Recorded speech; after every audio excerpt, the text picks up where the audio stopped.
Hi everybody, welcome back to my imperfect zero waste life. So I thought my channel should have a sort of intro video that really answers two primary questions. What is zero waste anyway? And why do I do it imperfectly? So to start, I guess I'll give you just a brief definition about what is zero waste. And it's really what it sounds like. It's zero waste. It's creating zero trash. So sending zip, zilch, nada, nothing at all to a landfill. Now, I tend to think that we need to broaden that definition a little bit to include not wasting in general. So not wasting food, not wasting water, electricity, gas, oil. So just let's not waste our resources. And to me, I think that's more of a more true definition of what zero waste is. But historically, zero waste was a term used by governments and corporations so that they could lessen their environmental impacts and reduce their waste. So in the United States, you can trace that back to the first George Bush and the Pollution Protection Act. Now, I once read that President Bush's thought process was somewhere on the lines of, if you don't create the trash, you don't have to clean it up. Now, that's probably not an exact quote. So then, Bea Johnson sort of turned that whole idea of zero waste being something for corporations or for governments on its head. And she realized that this was something that she could do as an individual, or that her family could do to lessen their environmental impacts. And so as far as I can tell, she's really the founder of this movement, at least when it comes to the individual in the home. You've never seen Bea Johnson talk. I can't recommend it enough. I watched her video recording from a speech she did at Google, and it's interesting, it is informative, and she's really just very, very inspirational. So I'm going to link that in the comments below. I highly recommend watching it. Now, she will go over something that she calls the 5 R's. I've heard other people talk about the 3 R's, and then I've seen some disagreement about what those R's are. But it's sort of a hierarchy of how to reduce your waste. So the things that I have seen are rethink, refuse, reduce, reuse, recycle, and rot. So that's 6 actually. So maybe we should call it the 6 R's. But the idea is to rethink how you do things, refuse things that you don't need. So if somebody tries to offer you a free sample of something that you don't need, don't accept it. Don't create the demand for a new one to be put in its place. Reduce. So if you buy less stuff, you're going to create less trash. So reuse. So for example, if you have a t-shirt that you don't need anymore, that maybe it's ripped or it's stained, you can cut it up and you can use it as a cleaning rag rather than going and buying cleaning rags. So reuse or repurpose what you already have. Then recycling is actually kind of far down on this hierarchy. So there's a reason for that. There's some things that you can recycle almost indefinitely.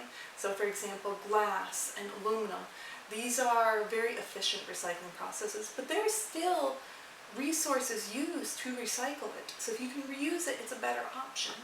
But then there are other items like plastic that are not indefinitely recyclable. So right now we actually have 2 main problems with recycling. One, China stopped taking our recycling, and we don't have the infrastructure in the United States. So that's issue number 1. Number 2 is, over time, plastic degrades. So you can recycle it once and reuse it for a new product, but then by the time you try to do it again, it's no longer going to be the same quality. So even though you recycled it, eventually you're going to throw that in a trash can, and it's going to end up going to a landfill, if you're lucky. If not, maybe it's going to end up in the ocean, and it's going to break down into microplastics, and fish are going to eat it, and we're going to eventually end up eating it. But anyway, that's a little bit of a rant. Then the last R is rot, which is basically composting. So for example, if you eat a banana, rather than throwing the banana in your trash can, you can compost it. So if you throw your banana in the trash can, you're probably going to have a bag, so plastic that you're wasting. Then you're going to transport that trash via a vehicle, so wasting oil on creating carbon emissions, to be able to bring that banana to a landfill, whether or not it's you or a trash company, whatever. So it's going to cost you money, you're wasting plastic resources there. Then banana is going to go into the landfill, so you're wasting more space.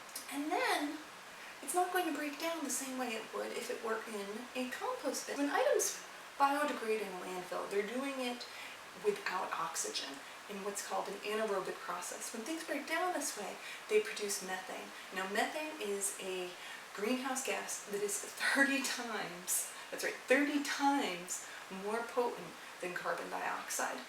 And all of that could have been avoided if instead you decided to compost it in your backyard. And not only are you avoiding wasting the space at the landfill gas to get it to the landfill, creating those methane gases, but instead you are returning those nutrients to the soil that you can then use to be productive to grow fruit or vegetables or flowers or other plants. It's a way, way better option. So that's how people can reduce their waste. But why do I do it? So I do it for a couple of reasons. One, I don't want all of those nasty chemicals from plastic in my body. When you're heating things up in plastic, it leaches into your food.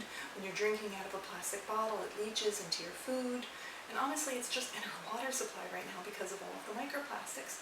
And these chemicals, BPA, BPS, and others, they can mimic hormones in your body. So I don't want that in my body. And then two, I kind of care about the earth we live on. So when you throw trash away, there is no away. Really, you are just sending it away and making it somebody else's problem. And maybe in the end, it's not even going to just be their problem. Maybe it's going to be your problem because it's getting into your food supply, or maybe it's going to be your children's problem. I'm a person who enjoys being outside. I like kayaking. I like going to the beach. And just being outside in a park or in the woods. And you know what? I want it to look nice when I'm out there. I hate kayaking and seeing trash, or being in a park and seeing people's trash. It's just, why are we doing that? I don't understand why we're doing that. That explains why I'm reducing my waste and living this lifestyle, but not why I do it imperfectly. Our society is not set up to be zero waste. You have to do some serious rethinking and some serious thinking about all of those R's to be able to reduce your waste. If you go into your average grocery store, everything is plastic. It's everywhere. The bread, your produce, everything. There's just plastic everywhere. It's never going to biodegrade. It may eventually become microplastic, but that's it. It's there forever. But so all this plastic is everywhere, which means it's not that easy to reduce it. It really is a journey. And so I've been on this journey for about a year, and I'm still definitely not perfect. I never will be, because you know what? There is no such thing as being perfectly zero waste with the systems that we have in place. So even Pia Johnson, who I admire greatly, and she's able to fit her trash from her family for a year inside of a mason jar. Now, but even though she does that, that is not perfectly zero waste. And I'm not just talking about the trash that's in the jar. I'm also talking about all of the waste that's upstream of what she buys. So for example, she may buy paper for her kids to use in school. At some point upstream, there was waste created to create that paper. Even if you are getting things secondhand, the person who got it originally, before that, there was waste created to make that product. Our society is there's so much waste upstream before the products get to you, that there really is no such thing as zero waste. And we need to make some of that change. We need to make governments listen, and we need to make corporations listen. And this is where I think the imperfect part really comes into play. So, one, it's not possible to be completely zero waste, and it's a lifestyle change, and I'm committed to slowly working that change. But we need more than just a handful of people who, they want to do zero waste perfectly. They want to have that trash jar. That's going to turn off a lot of people from the movement. But there are other things that are so much easier that we can do that would have a big impact by voting with our dollars. So when you walk into a grocery store and you go to the produce aisle, there's so much produce wrapped in plastic. And if the only thing they did was they just refused to buy the produce wrapped in plastic, and they opted for the lettuce that was plastic free or the carrots that were plastic free, corporations would listen. They want to make money. So if they were losing money because nobody was buying that, they would change the system. you would stop seeing produce wrapped in plastic. Or maybe you would see a new material pop up that is more environmentally friendly, maybe one that is backyard compostable. So I think it's more important that we have a ton of people just adopting a few of these changes that are easier, rather than a handful of people who are trying to do everything perfectly all at once. So in summary, I'm going to use a quote that I've heard others say, and that's, what we need is millions of people doing zero waste imperfectly, rather than a handful of people doing zero waste perfectly. So if you agree with me, please subscribe to my channel so that you can learn from and with me as I continue along my zero waste journey. Bye!